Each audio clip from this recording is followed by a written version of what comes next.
right, okay. So look, and that's a perfect segue is we have our inter-service rivalries. We like to poke fun at each other. You all talk about our Marines like crayons. I prefer purple.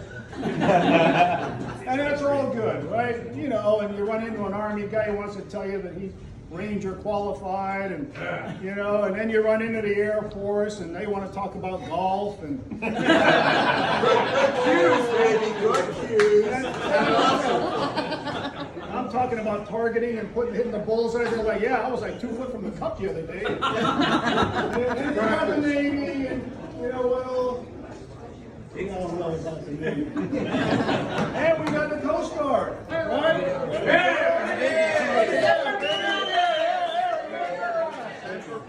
Semper Paratus. And now we have Semper Supra, right? But, and it's all in fun, we like to poke fun at each other, but I'm going to tell you a little bit about why. A lot of people ask, why do we need a Space Force? What's the importance of Space Force? Well, I'm going to try and explain a little bit of that. And I think Mark covered that quite succinctly in a very few words. We're going to go into a little more detail. Which is unusual. Which is unusual.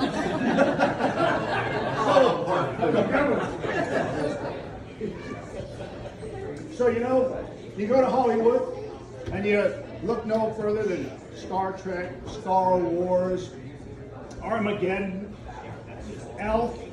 I mean, they really do lay the groundwork for what we're going towards in these science fiction movies. And for some odd reason, they tend to come true, right? That's the only thing I'll give Hollywood credit for. They don't even know how to discharge a weapon properly. So, anyway, too soon? In 2018, there was a new national defense strategy published. Published, by the way, by General Mattis, who recognized that when he took office, they had not had a national defense strategy in over a decade. So we were all fighting these wars, right? Two countries, counterinsurgency, small wars, whatever you want to call them, but they required a lot of focus, a lot of attention. While we were doing this, well, the Chinese and the Russians, they weren't sitting on their hands, right? They were adding and building their technology. They were coming up and experimenting with new types of weapons, farther shooters, faster weapons. All the while, we weren't doing a whole lot because we were spending billions of dollars on MRAPs, right? Rightfully so. We want to save our guys. But that was kind of the focus back then. And when we look towards space and cyberspace, the 2018 National Defense Strategy laid out number one priority to create a more lethal force. And that more lethal force, the principal sub-bullet under there, was to establish space and cyberspace as warfighting domains. For those of you that are my generation and older, which is most of you, we remember air, land, sea, right? We remember air, land, sea, and maneuver warfare, and the Army took care of the ground, and the Air Force took care of the air, and the Navy took care of the maritime, the sea ops, and well, the Marines, we did it all. And but this whole time, we were neglecting things that were already happening, and that was battle in the cyber domain, and battle, a race, a space race, for dominance in space. And I'll tell you, at the rate we're going, in a decade, the Chinese will overtake us as the premier dominant force in space. They're sending satellites up twice the rate we are. And that says something, okay? Now, numbers aren't everything. What we've done, the Space Force has done, is they're focused now on less large, technically complex satellites and going to smaller, microsat, more specifically focused technologies. So what you do when you do that is you don't create a single point of failure. And that's the last thing we want when we go to war, is a single point of failure. So let's look at some of the aspects of space.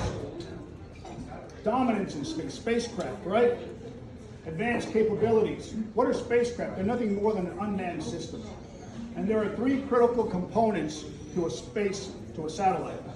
You've got the space vehicle itself, you've got the ground control station, and you've got the network in between. And those are three distinct targets for our adversaries. And if they can affect one of those three, they will effectively negate the capability of that particular platform. What does that mean to us? That means there's a cyber war going on right now. Whether you see it, whether you understand it, whether you're affected by it, makes no difference. It's going on right now, and we cannot sit still and allow it to continue to grow and to dominate. We have to be able to dominate. Some of the things that you may have heard about or read about, I mean, you Raytheon guys know about FEL, tactical high energy laser, right? You remember Star Trek? Set your phaser on stun and fire the photon torpedoes and all that stuff, right? Beam me up, Scotty. Well, that's not so far-fetched. We have directed energy weapons. We have laser weapons. We have plasma weapons. I like this name, Mayhem.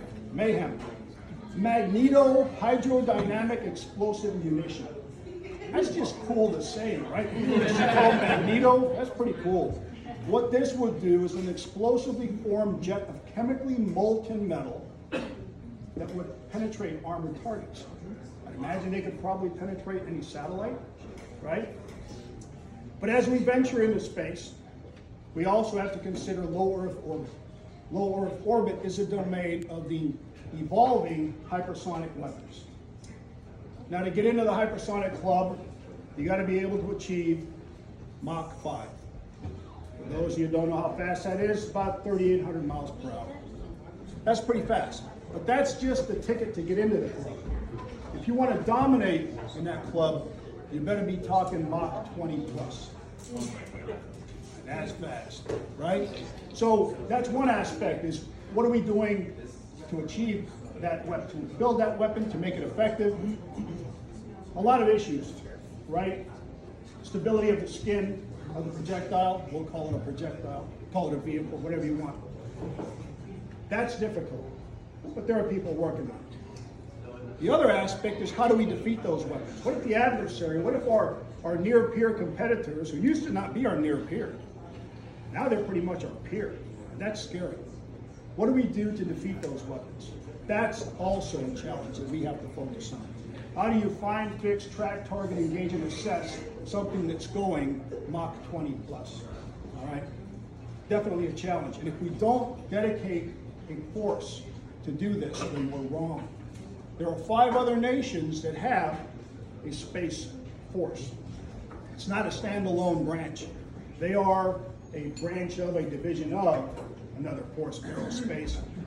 The Russians, the Indians, the Japanese, the French, and I forget the other one. Chinese. Nope. Chinese don't have a dedicated, the South Koreans. Thank you.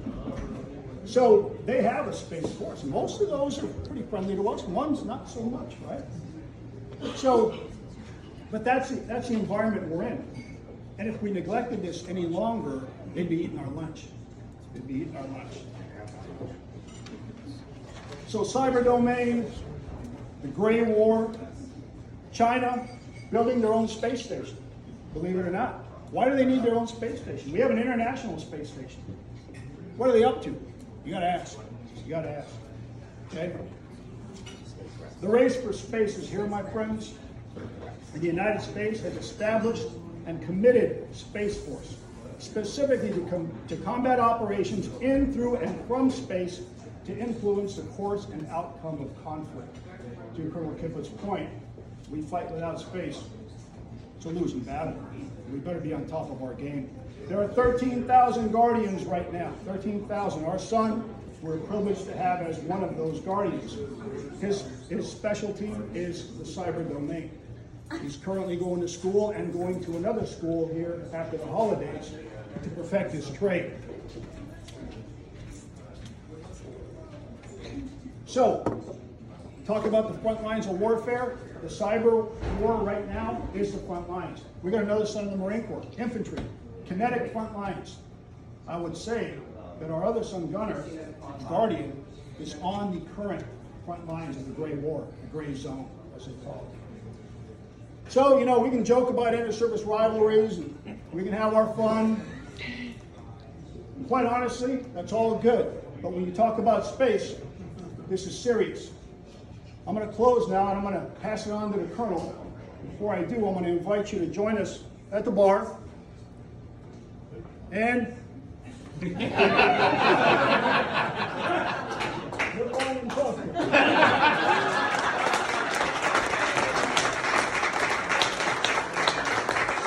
That's standard issue helmet right there.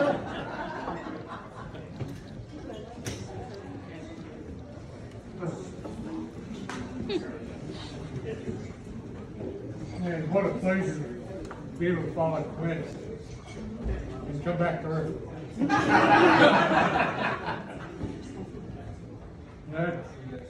You're talking out here, and I'm thinking down here. I remember back in the day, I went to school, an airborne school. Then we had this thing called the Bay of Pigs.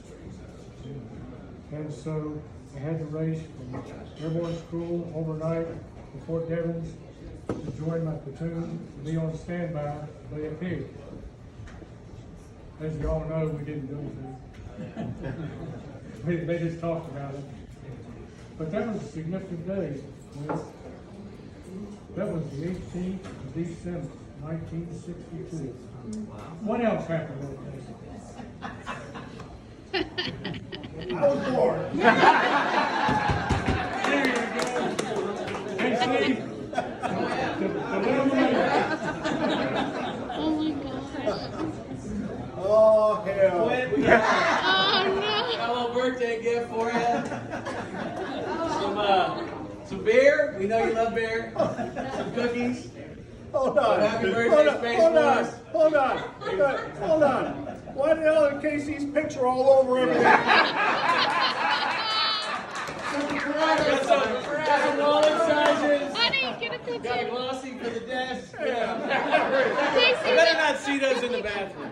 oh my god. Well, I like it, but not that much. I love Merry it. Christmas. Happy birthday. Thank you.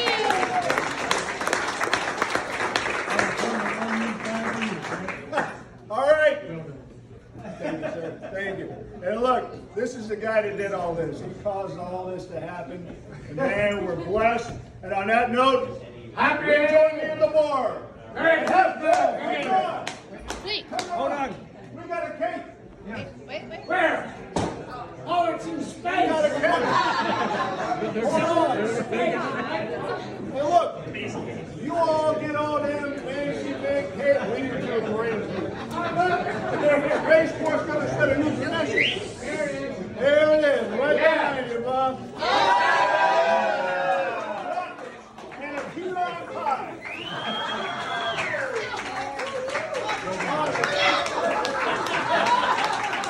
That's great. Y'all can share that any way you like. We're not all done. Except for Trooper. Carry on.